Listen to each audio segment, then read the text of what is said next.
സരിഗ പദ സനിധ പമഗരേ സ. യഥാർത്ഥത്തിൽ നമ്മൾ ബലഹരി എന്ന് വിളിക്കുന്ന രാഗം ഇതേ സ്വഭാവമുള്ളതാണ്.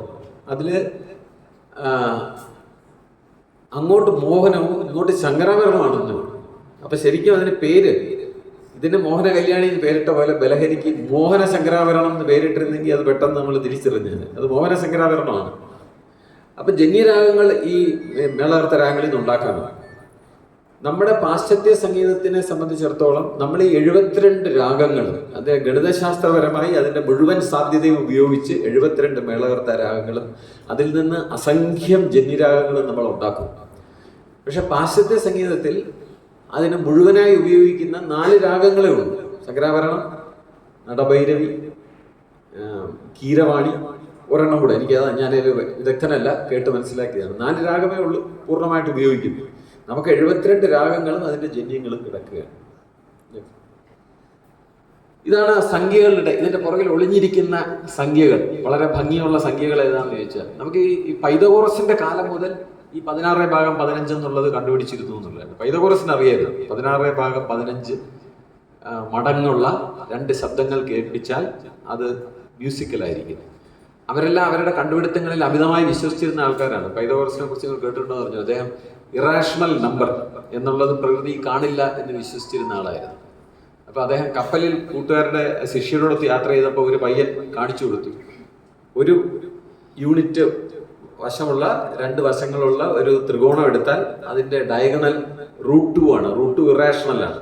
ഈ 2 ഭാഗവും നിലനിൽക്കുന്നുകൊണ്ട് മറ്റേ ഭാഗം നിലനിൽക്കുന്നു എന്ന് പറഞ്ഞപ്പോഴത്തേക്കും അദ്ദേഹത്തിന്റെ വിശ്വാസം തകർന്നു പോയതിന്റെ ഫലമായിട്ട് അദ്ദേഹം ബാക്കി വിദ്യാർത്ഥികളുടെ അടുത്ത് പറഞ്ഞ് ഇവനെ ചവിട്ടി വെള്ളത്തിൽ ഇട്ടേക്കാൻ പറഞ്ഞു.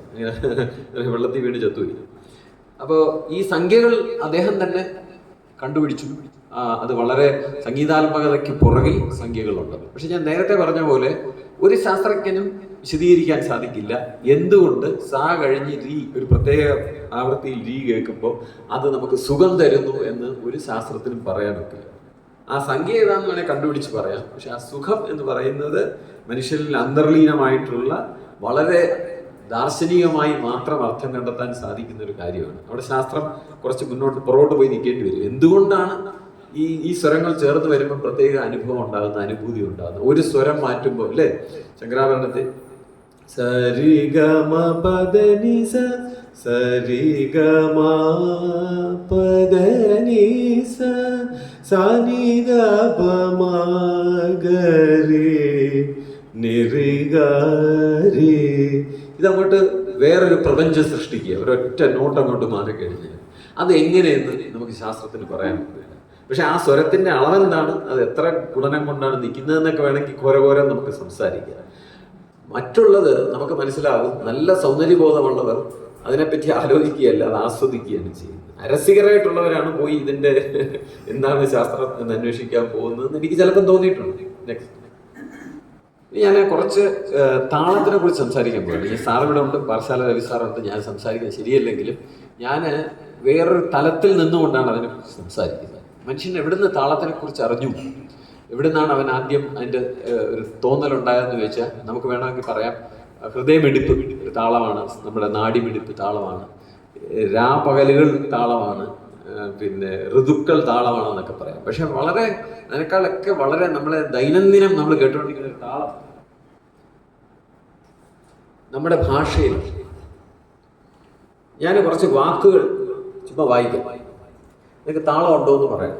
വെറും സാധാരണ നമ്മുടെ ദൈനംദിനത്തിൽ ഉപയോഗിക്കുന്ന കുറച്ച് വാക്കുകളാണ്. ഒരു ക്ലാസ്സിൽ പഠിക്കുന്ന കുട്ടികളുടെ പേരുകൾ ഞാൻ വായിക്കുകയാണ്. ഞാൻ പ്രത്യേകം തിരഞ്ഞെടുത്ത് ഉണ്ടാക്കിയ പേരുകളാണ്. കമല, വിമല, ലളിത, സരസ. ഇതുപോലെ കുറച്ച് വാക്കുകൾ ഞാൻ വേറെ എഴുതിയിരിക്കുകയാണ്. അരളി, അരുമ, അരുവി, അറബി, പതിത, പദവി, പരിച, പരിധി, വിമല, കമല, ലളിത, സരസ. ഇത് താളം ഉണ്ടാക്കും. ഇത് നമ്മുടെ നാട്ടിൽ പാണിനിയുടെ കാലത്ത് അദ്ദേഹം അത് ശ്രദ്ധിച്ചു, ഇതിൽ താളം കിടക്കുന്നു എന്നുള്ളത്. ഇപ്പം ഇത് തക്കിട്ട തക്കിട്ട തക്കിട്ട തക്കിട്ട എന്നാണ് ആ വാക്കുകൾ മുഴുവൻ പറയുന്നത്. നമ്മൾ ചുമ്മാ സംസാരിക്കുമ്പോൾ ഈ താളങ്ങൾ വരുന്നു എന്നുള്ളതാണ്. അടിപിടി വേണ്ട, കലപില വേണ്ട എന്ന് പറഞ്ഞാൽ അതിൽ താളം കിടപ്പുണ്ട്. അപ്പം ഭാഷയിലൂടെയാണ് മനുഷ്യൻ ഏറ്റവും അധികം താളത്തിനെ അറിഞ്ഞത്. അപ്പം പാണിനി എന്ത് ചെയ്തെന്ന് വെച്ചാൽ പാണിനി ഇതിനെ ഒരു കണക്കുണ്ടാക്കി. അദ്ദേഹം പറഞ്ഞു ഈ താളങ്ങൾ വരുന്നത്, ഭാഷയിൽ താളം വരുന്നത് 2 തരം അക്ഷരങ്ങളിൽ നിന്നാണ് വരുന്നത്. അദ്ദേഹം അതിനെ തിരിച്ചു ഗുരു, ലഘു. ഇപ്പൊ ലളിതമായിട്ട് പറഞ്ഞാൽ ഗുരു എന്ന് പറഞ്ഞാൽ കുറച്ച് സമയം എടുക്കുന്ന അക്ഷരം, ലഘു എന്ന് പറഞ്ഞാൽ വളരെ ചുരുക്കി പറയാവുന്ന അക്ഷരം. ഉദാഹരണം, നമ്മള്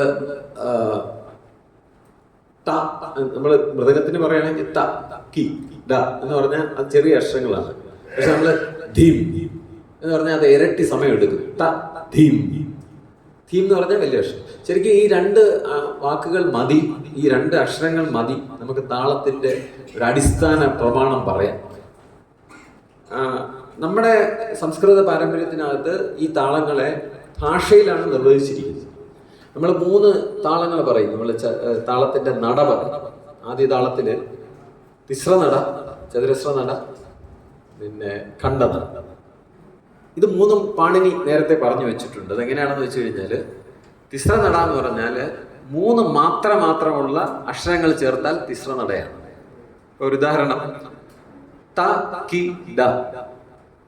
പടത്തിൽ കാണുമായിരിക്കും, വേണ്ട പുറകോട്ട്.